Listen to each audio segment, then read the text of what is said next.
Hey guys, what's up?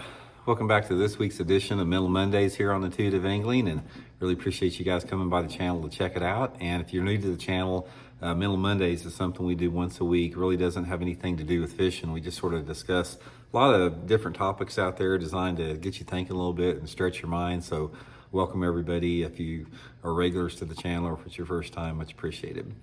Guys, today we're going to talk about the effect that our sort of broken judicial system has on our national consciousness a little bit. I've been wanting to talk about this one for a while because it has a big impact on, people's everyday life. I mean, some people it affects directly, other people secondary, but nevertheless, the judicial system we have in this country is pretty broken at the point, and a lot of people have lost confidence in it for several different reasons. So we're going to get into that in today's video.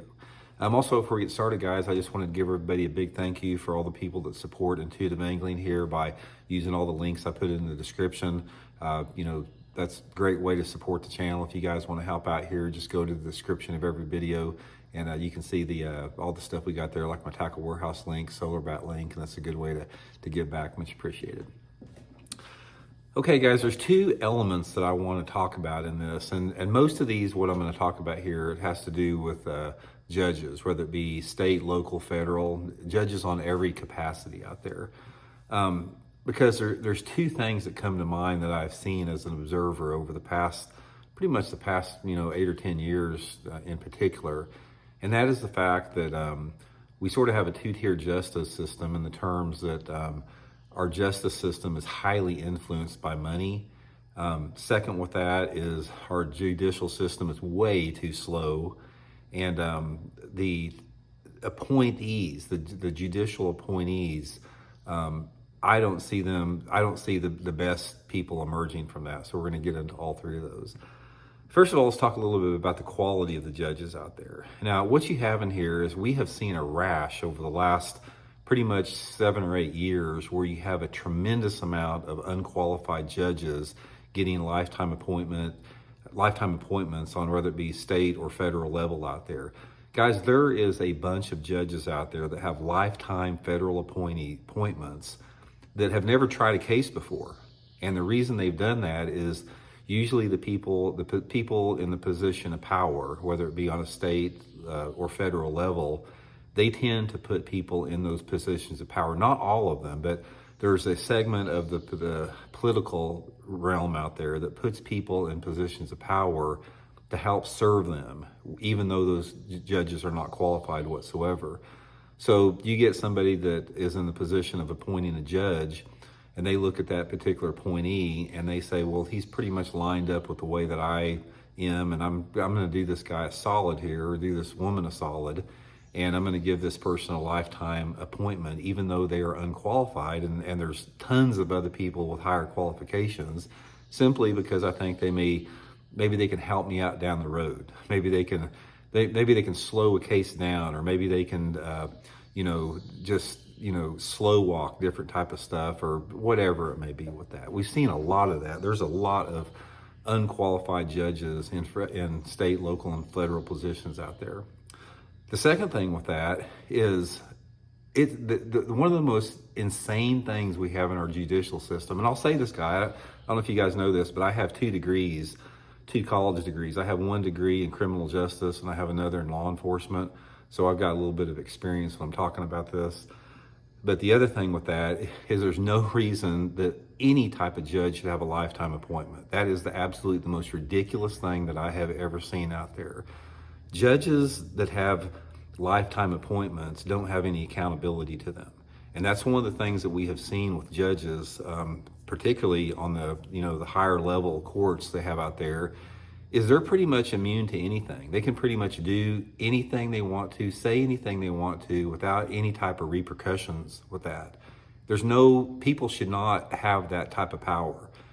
Judges should be able to be fired on the spot if they do something that, like any other position out there, like any other job that would get them fired, but they don't. We have a lot of rogue judges out there that go against, constitutional law, that go against any type of law for no reason, and they don't have to justify that.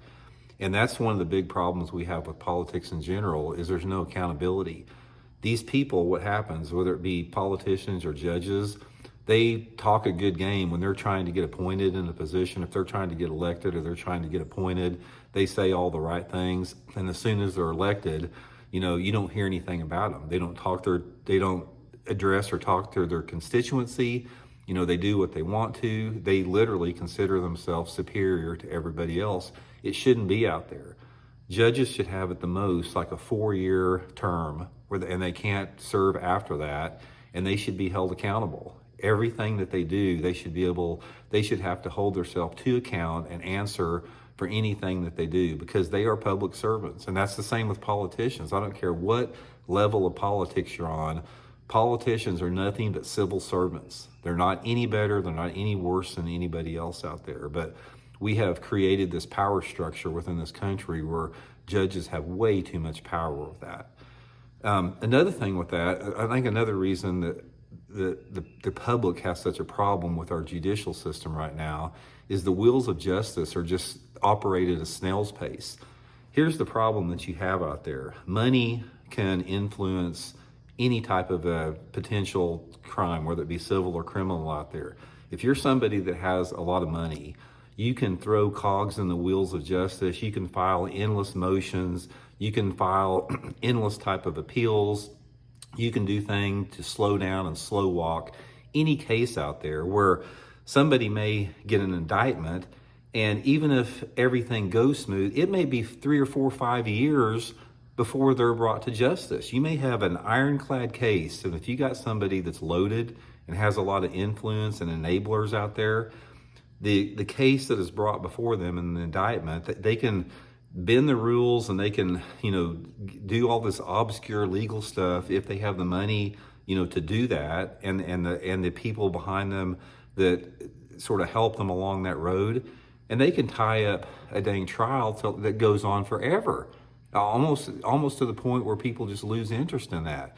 Where somebody that didn't have any money like that, they're going to have an indictment put up against them, and they're going to be taken into a county jail, and they're going to sit in that county jail until the trial starts, because they don't have the money to do that. Where somebody else, they're indicted, post bond, they've got good lawyers behind them, and they never see any time whatsoever. They're out living their life and doing what they're always going to do, even after they're convicted a lot of times, because they can do the same thing in the appeal process.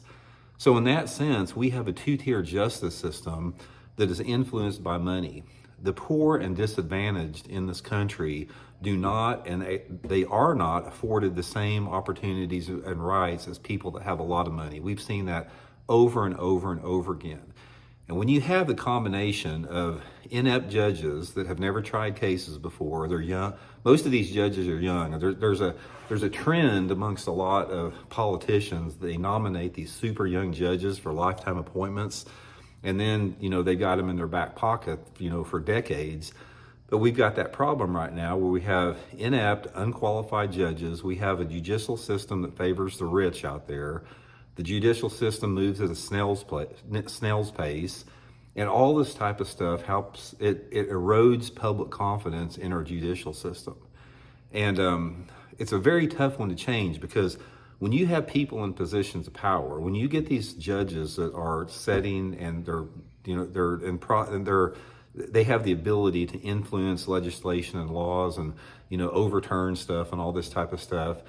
They don't want to let go of power, so they're not going to do anything that takes power away from them. If you're a federal judge that has a lifetime appointment and you're 40 years old and you've never tried a case and you don't really know what the hell you're doing as far as litigation or any type of decorum within a courtroom, you're not going to vote for anything that makes you lose that position within 4 years. That's the problem we have, and that's why our political system is broke in this country. And until we get people in positions of power that have ethics and morals and integrity, and they're not power hungry narcissists, and they really have the future of the country ahead, at their primary focus out there, and there's a few of them out there, there's not very many, it's never getting any better. But right now, we are in a situation where politicians across the board, I don't care if state, local politicians, judges, whatever, they're power hungry. They want to hang on to that power at all costs.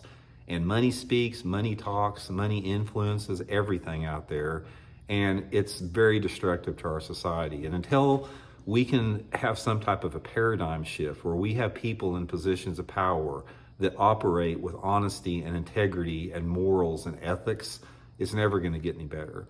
So anyway, guys, just wanted to toss that out there. I know that's been affecting a lot of people the last 7 or 8 years. Let me know what you guys think. We'll talk later.